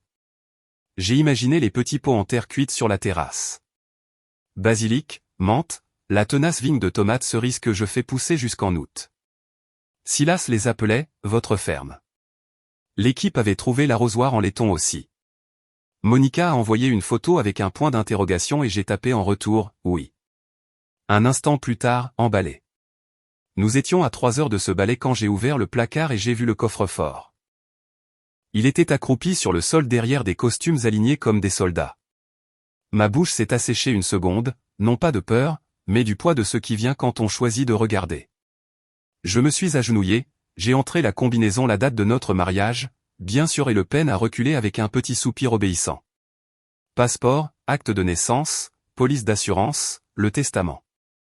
J'ai posé chacun sur le tapis et je les ai photographiés avec mon téléphone. Puis j'ai trouvé la chose dont j'avais presque oublié l'existence. Le contrat de mariage. Épais, officiel, suffisant sur du papier crème. Margaret m'avait déjà dit qu'il s'effriterait à la lumière du jour, mais j'ai pris des photos quand même. Chaque page, chaque signature. Derrière, regroupées par un ruban si sec qu'il s'est fissuré, se trouvaient mes lettres, celles que je lui avais écrites quand le mariage ressemblait encore à un nouveau pays. Il ne les avait pas ouvertes. La poussière marquait les bords comme un verdict silencieux. Et là, dans une boîte en velours poussée au fond, j'ai trouvé la bague en émeraude de ma grand-mère. Silas avait un jour haussé les épaules et dit, elle a dû être égarée pendant le déménagement. Égarée, était son mot propre pour tant de choses qui ne lui convenaient pas. J'ai sorti la bague, la pierre attrapant la lumière du matin, et je l'ai glissée à mon doigt. Elle s'est installée comme si elle attendait. Monica a envoyé un pigne, lisse rafraîchi. Deuxième vague. J'ai remis le contrat de mariage dans le coffre-fort, je l'ai laissé le regarder et se souvenir de sa certitude, et j'ai pris les passeports, les actes de naissance, la bague et la montre de poche de mon père, les glissant dans mon sac en bandoulière. J'ai fermé le coffre-fort, j'ai tourné le cadran sur un numéro inconnu et j'ai senti ma colonne vertébrale s'allonger. Un petit contretemps. La femme de ménage, Alma, est arrivée avec un panier sur le bras. Elle s'est arrêtée à l'entrée, les yeux s'écarquillant devant les boîtes de fleurs et le ruban adhésif. « Sonora » a-t-elle chuchoté. « C'est bon » ai-je dit doucement en m'approchant.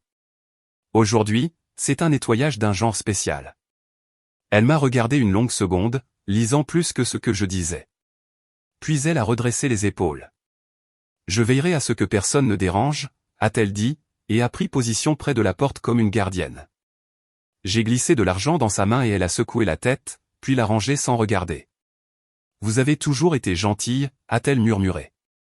La phrase m'a réchauffé pour l'heure suivante.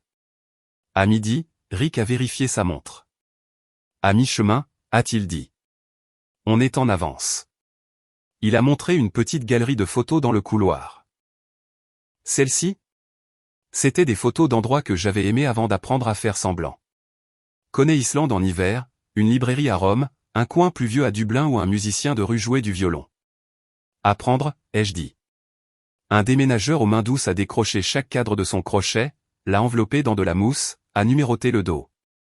J'ai aperçu mon reflet dans la vitre alors qu'il entrait dans la housse. Cheveux nets, yeux clairs. Je n'avais pas l'air d'une fugitive. J'avais l'air d'une femme qui avait lu le plan 2 fois et se souvenait des sorties. Un autre pigne. Pivoine arrangé. Troisième vague en partance. Monica a ajouté, le portier offre un parapluie, la pluie commence. J'ai imaginé Thomas distribuant des manchons en plastique à des fleurs imaginaires et j'ai souri. 2 heures. Je me tenais dans la salle de bain et je regardais le plateau de flacons de parfum que je ne portais jamais pour moi. Des cadeaux choisis pour leur nom, autorité, victoire, muse. J'en ai choisi un que j'avais acheté il y a des années et que j'avais rangé parce que quelqu'un avait dit que le bois de santal ne me convenait pas. Je l'ai tamponné sur mon poignet. Le parfum a fleuri, chaud et propre. Une confiance tranquille au lieu d'une annonce. La pièce s'est sentie plus honnête d'un coup. À 15 heures, l'appartement avait des bords que je n'avais jamais vus. Sans mes affaires, les espaces où j'avais été obéissante étaient évidents. La cuisine, autrefois mise en scène pour recevoir, ressemblait à une salle d'exposition. Le bureau ressemblait à un décor pour un homme jouant la compétence. La seule pièce qui vibrait encore de quelque chose de vrai était la chambre d'amis, où le bureau de ma grand-mère se trouvait sous la fenêtre, une lueur de lumière sur sa surface marquée. Dîner prêt à 15h30, a envoyé Monica. Presque terminé. Dernier chargement. Rick a confirmé. On laisse les meubles. Il trébuchera sur son propre ego. Le reste est à vous. Il a jeté un coup d'œil vers le bureau. Vos documents ? Ensuite, ai-je dit. J'ai porté une boîte mince jusqu'au bureau et je l'ai ouverte. À l'intérieur se trouvaient les papiers du divorce, l'encre encore sombre là où le greffier les avait tamponnés. J'ai ajouté le rapport de comptabilité judiciaire, ongleté, surligné, impitoyable, ouvert à la page nette qui traçait les fonds de l'entreprise dans le salaire de Britney comme si c'était une recette de gâteau. Enfin, un petit morceau de carton que j'avais fait imprimer dans une petite boutique de Lexington. 6 mots en caractères noirs, rien de plus. Je suis entré dans son bureau à 16 heures précises. La pièce avait cette immobilité que le bois cher prend en fin d'après-midi, la lumière tombant en barre nette sur la sous-main en cuir. Je pouvais voir le contour où son ordinateur portable se trouvait habituellement, la légère tache de son poignet où il polissait le bureau avec son mouvement constant. J'ai redressé un stylo, parce que c'est ce que je fais, puis j'ai disposé les documents. Les papiers du divorce à gauche, en éventail pour que le numéro de dossier et le sceau tamponné soient faciles à voir. Le rapport judiciaire à droite, une languette dépassant comme un drapeau discret. Ma petite carte centrée sur le dessus. J'ai sorti mon téléphone et j'ai photographié le bureau une fois, puis une autre, puis une troisième fois depuis l'embrasure de la porte. Pas par dépit. Pour mémoire. Pour la mémoire. pour le moment où ma vie a changé parce que j'ai décidé qu'elle le ferait. Je suis resté un peu plus longtemps, écoutant l'appartement. Les déménageurs étaient partis. La camionnette de Fleur était devenue une rumeur à 2 pâtés de maison. Les seuls sons étaient le faible bourdonnement du réfrigérateur et une sirène lointaine qui s'enroulait sur la 5e. J'ai fait le tour des pièces, ouvrant un tiroir ici, fermant un placard là, disant de silencieux adieux non pas aux choses, mais à la version de moi-même qui les gardait dépoussiérées. En sortant, je me suis arrêté près du miroir de l'entrée. Une femme en tailleur ardoise m'a regardé, une bague avec une pierre vert foncé attrapant la dernière lumière. J'ai ajusté le col de ma veste et j'ai relevé le menton. Pas défiante, pas effrayée. Juste décidée. À la porte, j'ai glissé plus profondément le carnet de Thomas dans mon sac et j'ai éteint les lumières. L'ascenseur est arrivé avec un léger « digne ». Alors que les portes se fermaient, j'ai aperçu une dernière fois l'embrasure de la porte du bureau, les papiers attendant sur le bureau comme une horloge sonnant l'heure. En bas, Thomas m'a tendu un parapluie. Petite averse, a-t-il dit. Ça devrait passer. Tout va bien, a-t-il ajouté, une question enveloppée dans 3 mots ordinaires. Tout est à sa place, ai-je dit. Il a hoché la tête une fois, satisfait. Je suis sorti sous la pluie légère. La ville sentait la pierre mouillée et la possibilité. Je n'ai pas regardé en arrière. La pluie a rendu les rues lisses, accumulant la lumière des taxis qui passaient en rubans d'or et de rouge. Mon parapluie s'est refermé avec un clic alors que j'entrais dans le bâtiment. Le portier m'a fait un petit signe de tête, solennel, entendu, et a appuyé sur le bouton de l'ascenseur avant que je ne le puisse. La montée a semblé plus longue que d'habitude, le doux bourdonnement de la machinerie presque comme une respiration retenue. Quand les portes se sont ouvertes, le Pantouse m'a accueilli avec une immobilité. L'air sentait légèrement le cèdre et la faible odeur d'ozone laissée par un récent passage d'aspirateur. Mes chaussures faisaient des bruits doux sur le marbre. J'ai posé le parapluie contre le mur, le manche dégoulinant à un rythme lent. En haut, le silence s'est rompu. Une porte a claqué, puis une autre. Le rythme des pas, rapide, en colère, incrédule, martelait le plafond. Je suis resté dans le couloir en contrebas, monté encore fumant sur la table où je l'avais laissé, et j'ai écouté le moment où le monde de mon mari a cessé d'avoir un sens. Il se déplaçait en cercle frénétique au-dessus de moi. Des portes de placard qui s'ouvrent, des tiroirs qui coulissent, des cintres qui s'entrechoquent, chaque son plus aigu que le précédent. Et puis l'immobilité qui a suivi, le genre de silence qui annonce la compréhension. J'ai siroté mon thé, j'ai laissé la chaleur reposer sur ma langue. Je n'avais pas besoin de le voir pour imaginer la scène. Un placard vide, des affaires manquantes, l'absence béante là où le contrôle vivait autrefois. Le premier mot m'est parvenu comme un écho lointain. Junipé. Prolongé, sec, incrédule. Ce n'était pas un appel. C'était une accusation. Il m'a trouvé quelques minutes plus tard. La porte de la chambre d'amis s'est ouverte en grand avec le drame d'une salle d'audience. Silas a rempli l'encadrement. Sa cravate de travers, son visage de la couleur des mauvaises nouvelles. La précision qu'il portait comme une armure aux réunions du conseil d'administration avait disparu. Ses cheveux étaient en désordre, ses yeux injectés de sang. Le vernis soigné s'était fissuré. « Qu'est-ce que c'est que ça ?» a-t-il exigé. Sa voix était plus basse que prévu, rauque sur les bords. « Où sont tes affaires ? Que as-tu fait ? » J'ai posé ma tasse avec précaution sur sa soucoupe. « J'ai déménagé, ai-je dit. » Il a cligné des yeux, désorienté par mon calme. « Déménager ? Ne joue pas à des jeux, Junipé. Où est tout ? Où sont nos biens ? Principalement en entrepôt, ai-je dit en pliant le bord d'un papier sur le bureau à côté de moi. Quelque part à température contrôlée, tu seras heureux de le savoir. Il a fixé, la poitrine se soulevant et s'abaissant, ses mains se crispant inutilement à ses côtés. Tu ne peux pas simplement prendre. Je peux, ai-je dit d'un ton égal. Et je l'ai fait. Chaque article a été légalement acquis pendant notre mariage. Chaque enlèvement a été dûment documenté. Il a fait un pas en avant, baissant la voix à ce ton dangereux et contrôlé, celui qu'il utilisait lorsqu'un accord commençait à lui échapper. Tu crois que tu peux m'humilier comme ça ? As-tu la moindre idée de l'image que ça donne ? À mes collègues, à Morrison ? Oui, ai-je dit en le regardant dans les yeux.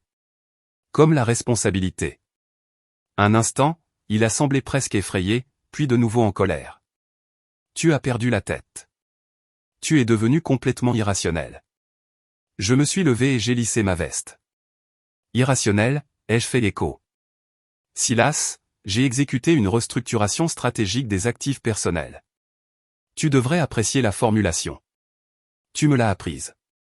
Il a cligné des yeux comme si les mots n'appartenaient pas à ma bouche. Ce n'est pas une négociation, Junipé. C'est un désastre. Pas pour moi. Il a fait les 100 pas jusqu'à la fenêtre, puis est revenu. Tu le regretteras. Je m'en assurerai. J'aurai tous les avocats de la ville sous contrat d'ici demain matin. J'ai penché la tête. Tu voudras peut-être économiser l'argent de la compte pour ton fonds de défense pénale. Il s'est figé au milieu de son pas, qu'est-ce que ça veut dire? Avant que je puisse répondre, mon téléphone s'est allumé sur le bureau.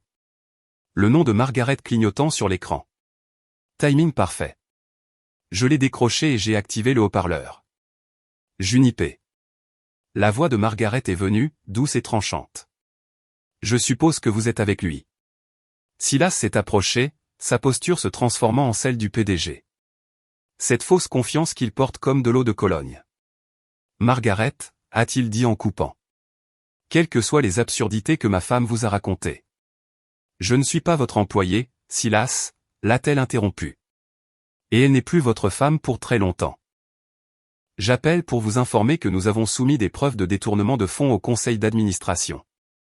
Sa bouche s'est légèrement ouverte. C'est absurde.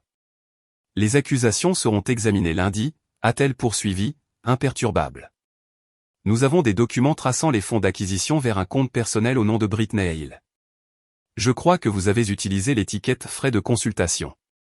Voulez-vous clarifier? La couleur a quitté son visage si rapidement que c'en était presque théâtral. C'était des dépenses professionnelles, a-t-il balbutié. Elle était sous contrat. Alors vous n'aurez aucun problème à produire des livrables, n'est-ce pas? Le ton de Margaret était presque aimable. Le conseil d'administration a hâte de les voir. Il a attrapé le téléphone de ma main. Margaret, écoute. Elle l'a coupé avec la précision d'un chirurgien. Je vous écoute depuis des années, Silas. Maintenant, c'est votre tour. Sa voix s'est adoucie, mais seulement légèrement. Vous devriez savoir qu'il y a aussi des témoins. Le directeur financier, par exemple. Et nous avons déjà organisé un examen judiciaire de votre carte d'entreprise. Il n'y a pas de négociation possible. Il est resté parfaitement immobile, respirant fort. Quand elle a raccroché, le silence est revenu, épais comme de la fumée. Il m'a tendu le téléphone avec une main tremblante. Tu crois que ça fait de toi l'héroïne, a-t-il dit. Tu as tout détruit. Ma réputation, mon entreprise. Non, ai-je dit doucement. C'est toi qui as fait ça. J'ai juste fait en sorte que quelqu'un le remarque enfin.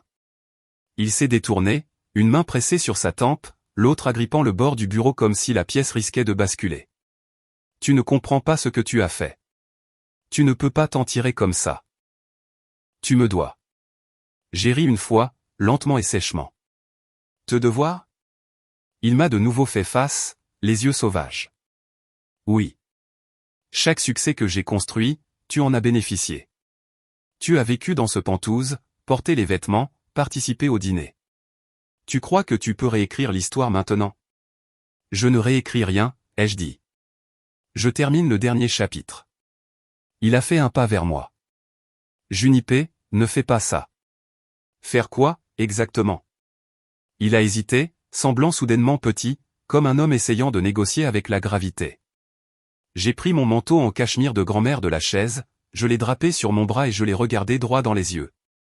Tu m'as dit une fois que le mariage consistait à gérer des actifs. Tu avais raison. Je n'avais juste pas réalisé que j'en étais un. Sa bouche s'est ouverte, s'est refermée, s'est rouverte. Je ne lui ai pas laissé la chance de trouver des mots. J'ai appris de toi, ai-je dit. Efficacité, timing, ton. Tu es très doué pour gagner, Silas. Tu n'as juste jamais remarqué quand le jeu a changé. Il s'est effondré sur la chaise derrière lui, les coudes sur les genoux, les mains pressées sur son front. Tu ne peux pas vouloir aller jusqu'au bout. Tu ne peux pas m'humilier comme ça. Ce n'est pas de l'humiliation, ai-je dit. C'est une conséquence. Il a levé les yeux humides maintenant, la colère se dissolvant en quelque chose de plus proche du désespoir. S'il te plaît, Junipé, sois raisonnable. Je me suis arrêté sur le pas de la porte, les lumières de la ville scintillant faiblement derrière lui. Être raisonnable, c'était rester silencieuse pendant que tu m'effaçais, ai-je dit. Être raisonnable, c'était faire semblant de ne pas voir ce que tout le monde savait déjà. Mais être déraisonnable, j'ai souri faiblement. Point m'a finalement amené ici. Il s'est levé à moitié de sa chaise, la main tendue. Tu fais une erreur, a-t-il dit d'une voix rauque. Tu reviendras en rampant. J'ai regardé la main qui avait autrefois porté ma bague et j'ai secoué la tête. Tu penses toujours que tout ce qui te quitte finira par revenir. C'est ta véritable erreur. Un instant, le monde s'est rétréci au son de la pluie contre la vitre et au lent tic-tac de l'horloge au-dessus de la cheminée. J'ai presque pu sentir les années s'effacer. Chaque dîner, chaque compromis, chaque excuse que j'avais donnée pour maintenir la paix. Puis j'ai fait un pas en avant, réduisant la distance juste assez pour parler doucement. Ta mère m'a appelé la semaine dernière, ai-je dit. Elle m'a dit qu'elle avait toujours su que tu ruinerais la meilleure chose qui t'était arrivée. Elle ne savait juste pas quand. Il est resté immobile. Et pour ce que ça vaut, ai-je ajouté, tes copains de golf ont un pari sur le moment où Britney réalisera qu'elle sort avec un homme qui confond le contrôle avec l'amour. Je n'ai pas parié. Ça ne me semblait pas juste. Son visage s'est tordu. Tu ne peux pas me parler comme ça. Je le fais déjà, ai-je dit. Et je n'aurai à le faire qu'une seule fois. J'ai ajusté mon manteau, j'ai passé la bandoulière de mon sac sur mon épaule et j'ai ouvert la porte. Derrière moi, je l'ai entendu dire à nouveau mon nom, plus doucement cette fois, comme si cela pouvait m'ancrer. Ça n'a pas marché. Je suis sorti dans le couloir, j'ai fermé doucement la porte et j'ai laissé le loquet cliquer. Le son était net, final, un point final à la fin d'une phrase que j'écrivais depuis 12 ans. Les portes de l'ascenseur se sont refermées derrière moi, scellant l'écho de sa voix. Au moment où je suis entré dans le hall du Carlyle, mon pouls avait ralenti pour devenir quelque chose de stable, de délibéré. Le sol en marbre brillait comme de l'eau calme sous des lumières douces. Je l'ai traversé lentement, chaque pas plus léger que le précédent. En haut, ma suite sentait légèrement la lavande et le thé à la menthe. J'ai posé mon manteau sur la chaise, je me suis assise près de la fenêtre et j'ai regardé la pluie se transformer en brume. Quand mon téléphone a sonné lundi matin, le nom qui clignotait sur l'écran m'a fait sourire. Margaret, ai-je répondu. Vous allez vouloir entendre ça, a-t-elle dit. Sa voix était vive, presque espiègle, avec le genre d'excitation que les avocats se permettent rarement. Je suis devant la salle du conseil. Je pouvais entendre des voix étouffées en arrière-plan, le grattement de chaises, le chaos contrôlé d'une crise. À quel point est-ce grave, ai-je demandé. Oh, c'est exquis, a-t-elle dit. Ils ont convoqué une réunion d'urgence. Silas pensait qu'il pouvait s'en sortir en parlant. Vous auriez dû le voir, costume impeccable, cheveux peignés pour le repentir, et Britney perchée à côté de lui comme un vase décoratif.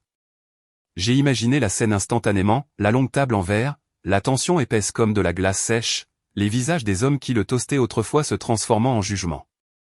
Richard Morrison lui-même lui a demandé de présenter ses stratégies trimestrielles, a poursuivi Margaret. Elle a ouvert un PowerPoint rempli de photos d'archives et quelque chose sur la synergie de marque. Morrison a demandé spécifiquement, quels résultats mesurables avez-vous livrés? Elle a figé. Quelqu'un a toussé. C'était cinématographique. J'ai ri doucement. Dites-moi que quelqu'un a enregistré ça. J'aimerais bien, a-t-elle dit, mais il y a plus. Il a demandé pourquoi son rôle précédent sur LinkedIn disait ambassadrice de marque pour Azul Vita Tequila. Apparemment, elle a essayé de pivoter, a commencé à parler de l'image de marque émotionnelle à travers le storytelling de style de vie. Morrison a demandé si cela signifiait des shots gratuits aux retraites d'entreprise. Oh mon Dieu, ai-je murmuré. Elle a essayé de regarder Silas pour de l'aide. Il avait l'air de vouloir fondre dans sa chaise.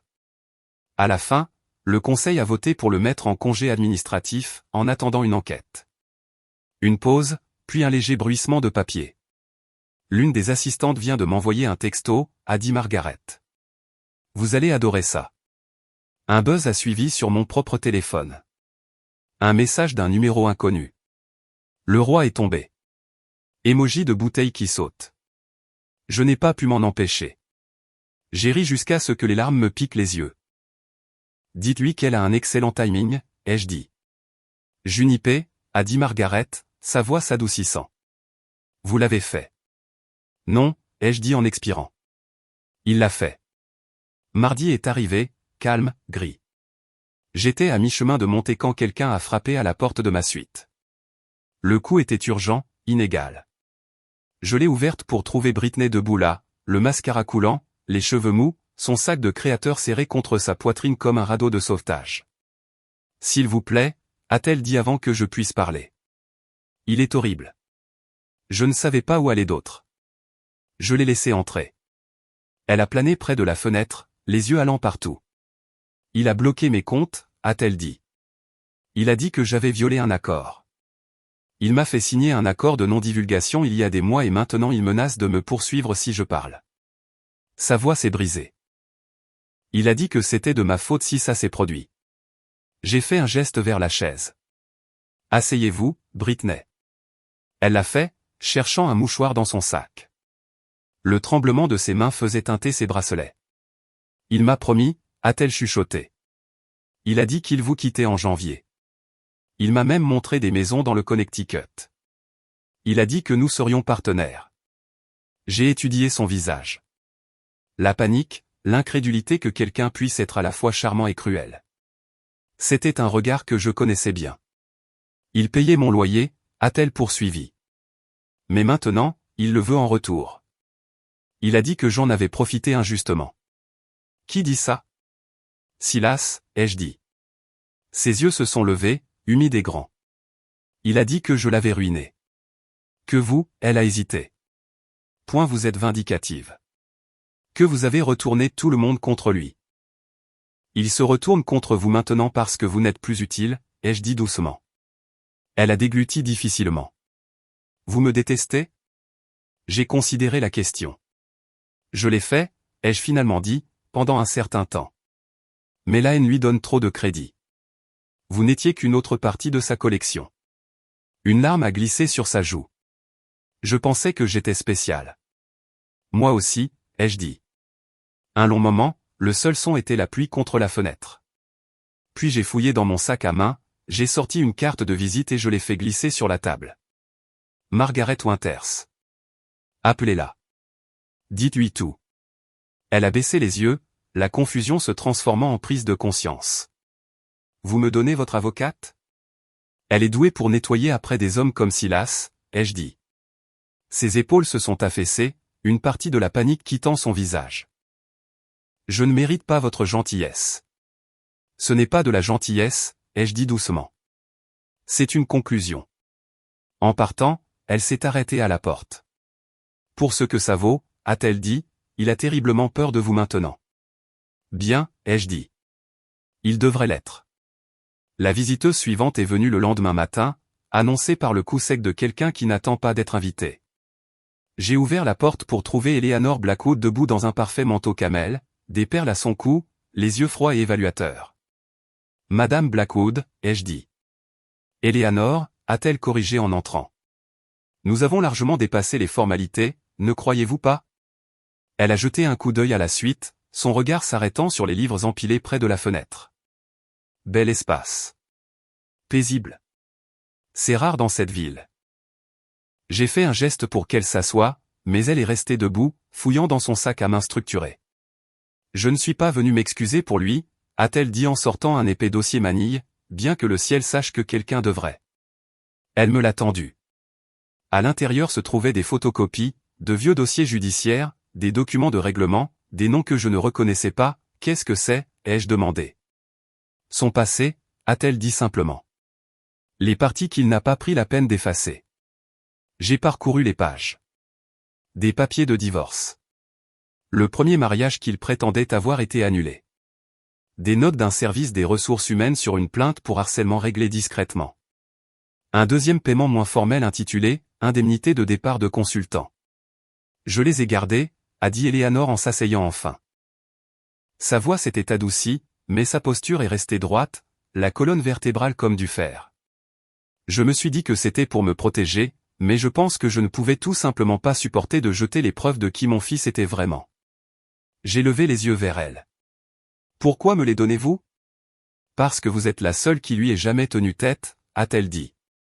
Et parce que vous êtes sur le point d'être celle qui le tiendra enfin responsable. Quelque chose a changé dans son expression alors. Du regret, oui, mais aussi du soulagement. Son père était charmant, a-t-elle poursuivi. Il pouvait se sortir de n'importe quelle situation en parlant. Mais Silas, il a hérité de l'ambition sans la grâce. Je l'ai élevé en pensant que le succès le rendrait en sécurité. Ce n'est pas le cas. Elle s'est levée, a lissé son manteau. Je n'attends pas de pardon, Junipé, mais je suis désolé pour vous, pour les dommages qu'il a causés. Avant que je puisse parler, elle s'est avancée et m'a surprise avec une étreinte. Brève, ferme, presque maternelle.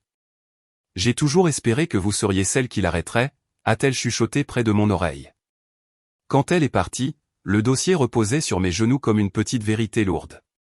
La médiation du vendredi s'est tenue aux Pentouzes. C'était étrange de revenir par ces portes, un espace familier dépouillé de toute intimité. L'art brillait sans chaleur. Les meubles posaient pour une vie qui ne convenait plus à personne. Silas était déjà là, assis à côté de son avocat. Son costume semblait trop grand, sa cravate lâche, le lustre de ses chaussures disparu.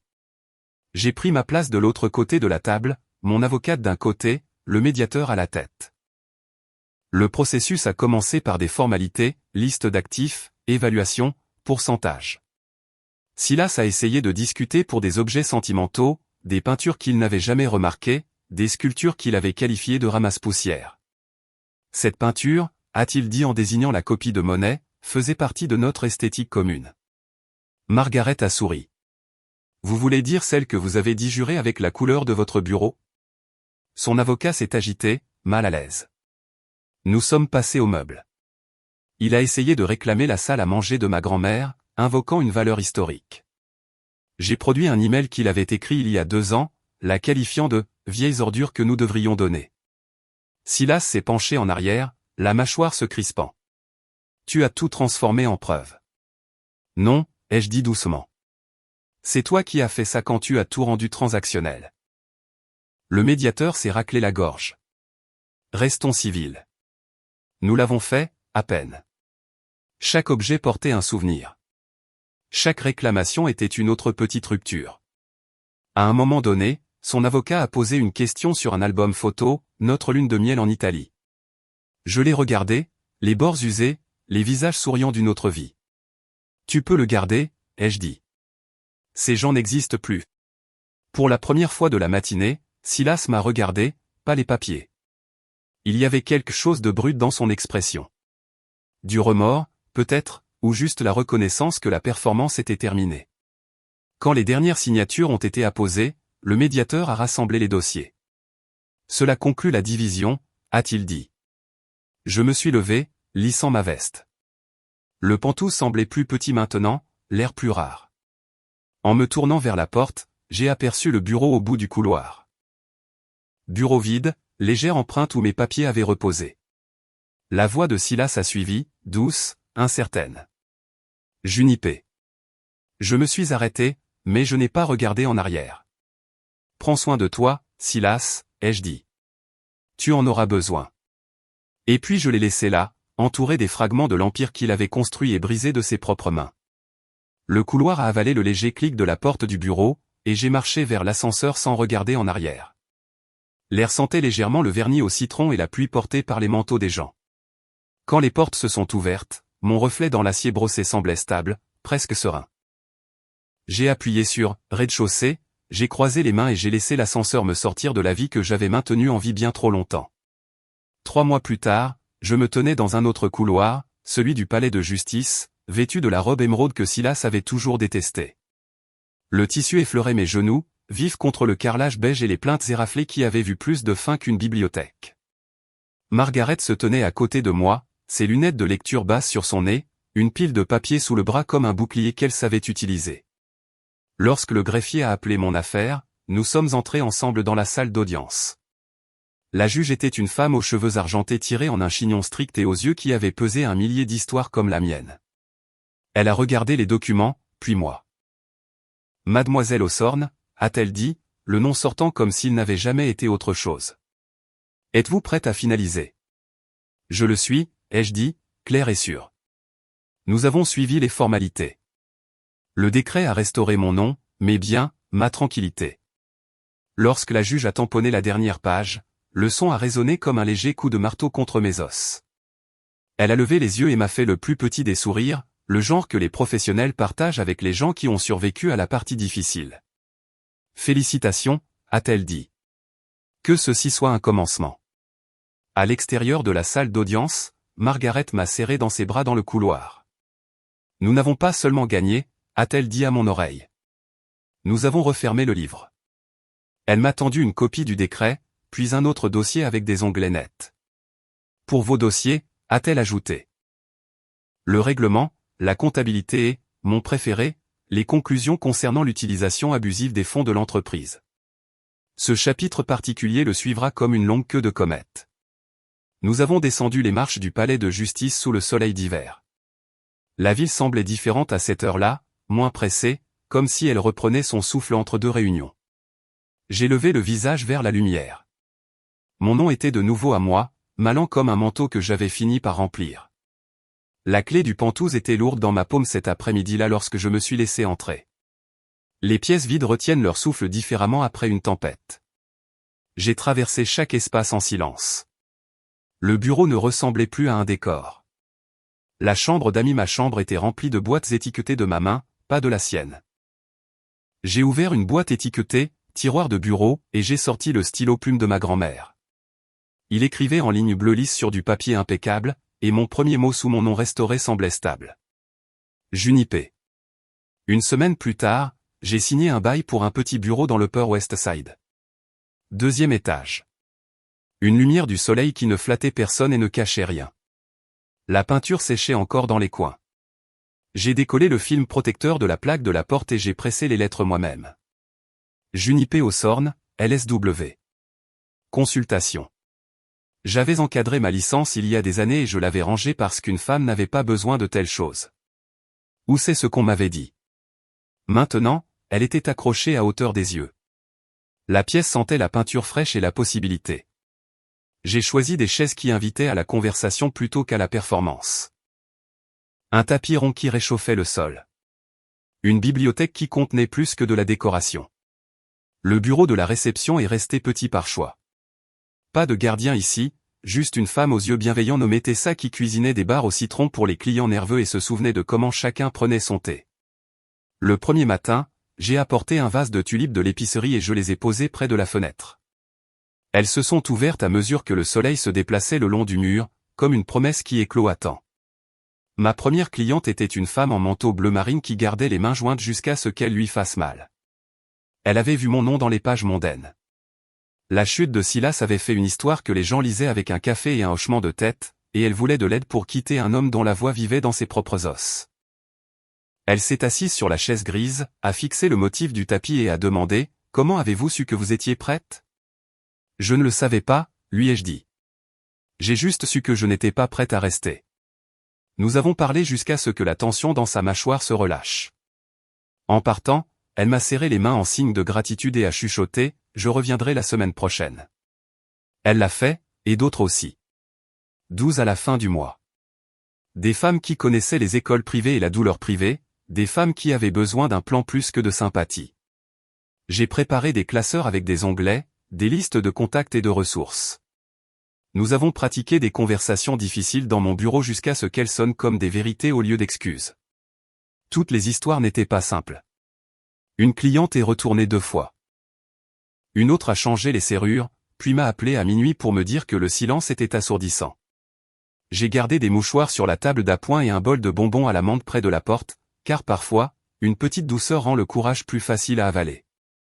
Entre les séances, j'ouvrais la fenêtre pour laisser entrer le bourdonnement de Broadway.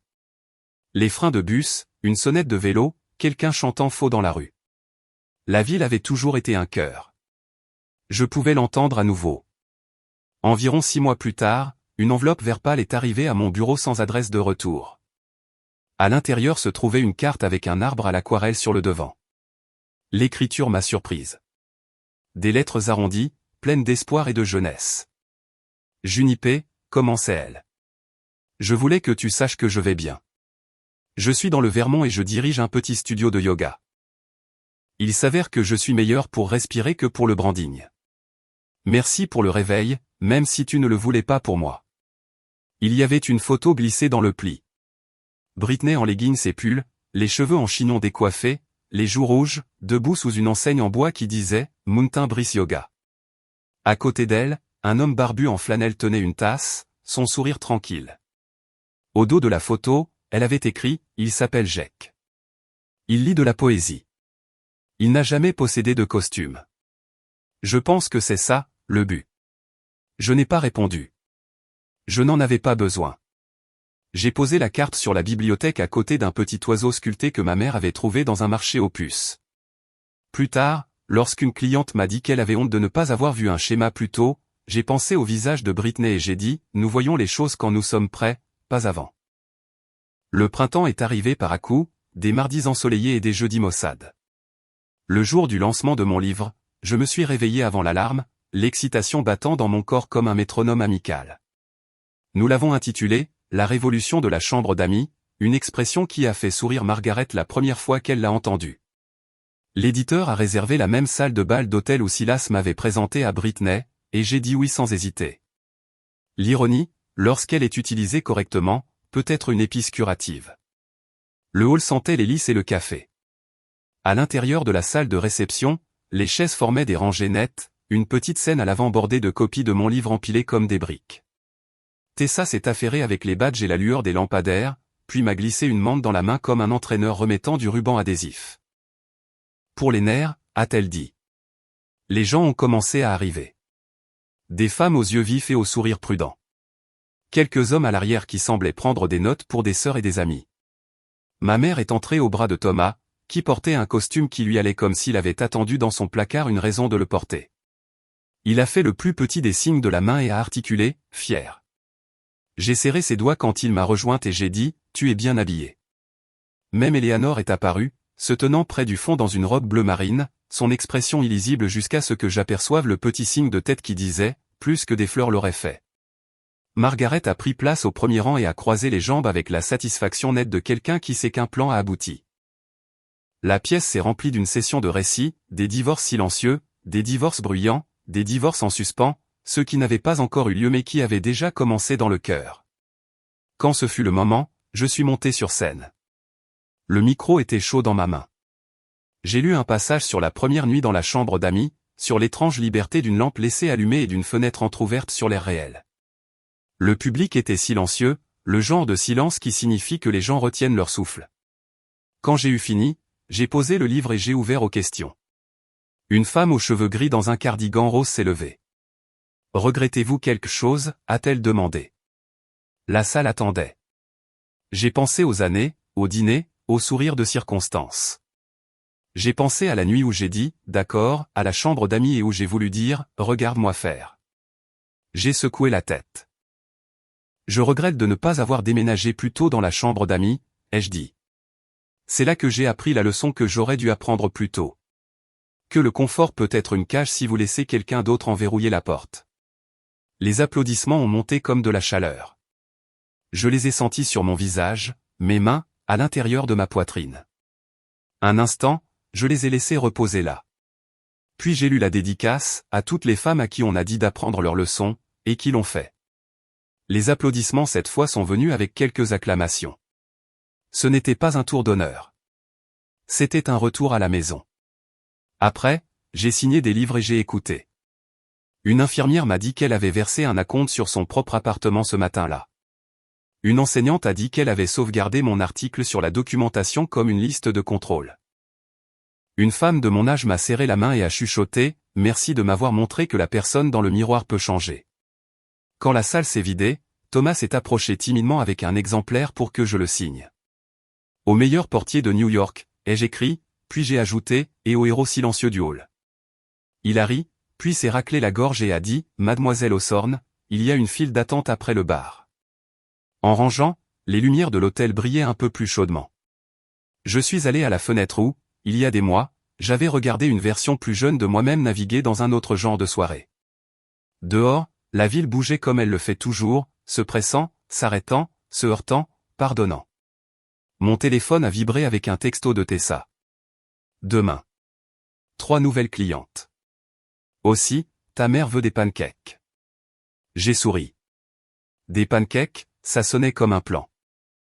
Cette nuit-là, de retour aux Pentouzes, j'ai monté les escaliers et je me suis arrêté sur le seuil de la chambre d'amis. Le bureau se trouvait sous la fenêtre, exactement comme avant, rayures et tout.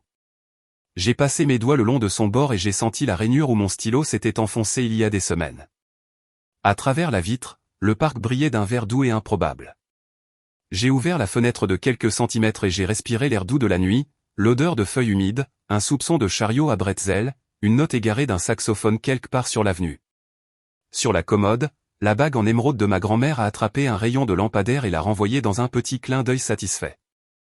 J'ai éteint la lampe, je me suis glissé sous le drap et j'ai écouté. Non pas pour les pas de quelqu'un d'autre ou la respiration de quelqu'un d'autre. Pour la ville, pour mon propre cœur silencieux qui battait la mesure. J'ai dormi sans me crisper. Le matin, la lumière du soleil s'est déversée sur le sol de cette manière nette qu'elle a quand une journée n'a pas encore été compliquée par les attentes de quiconque. Je suis allé à la cuisine, j'ai fait du café comme je l'aime et j'ai mis 2 assiettes sur le comptoir pour des pancakes, car ma mère arriverait avec un journal et des opinions.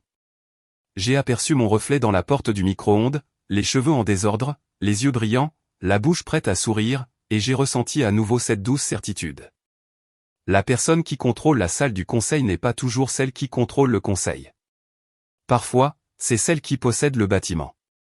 Et parfois, la meilleure prise de contrôle est celle où vous reprenez votre propre vie, une pièce à la fois, jusqu'à ce que tout l'endroit vous appartienne. Si cette histoire de pouvoir, de liberté et de revanche vous a donné des frissons, assurez-vous de cliquer sur le bouton « J'aime » dès maintenant. Ma partie préférée a été quand Junipé a calmement posé ses papiers de divorce sur le bureau de Silas. Une pure justice poétique. Quel a été votre moment préféré? Partagez-le dans les commentaires ci-dessous. Et ne manquez pas d'autres histoires de courage, de réinvention et de douce vengeance.